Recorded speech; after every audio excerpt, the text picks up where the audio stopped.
ക്രിസ്തീയ ജീവിതം സൗഭാഗ്യ ജീവിതം, കർത്താവിൻ കുഞ്ഞുങ്ങൾ ആനന്ദദായകം.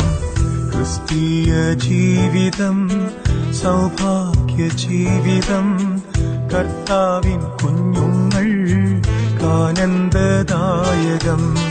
കഷ്ടങ്ങൾ വന്നാലും നഷ്ടങ്ങൾ വന്നാലും ക്രിസ്തേശു നായകൻ കൂട്ടാളിയാണേ. കഷ്ടങ്ങൾ വന്നാലും നഷ്ടങ്ങൾ വന്നാലും ക്രിസ്തേശു നായകൻ കൂട്ടാളിയാണേ. ക്രിസ്തീയ ജീവിതം സൗഭാഗ്യ ജീവിതം, കർത്താവിൻ കുഞ്ഞുങ്ങൾ ആനന്ദദായകം.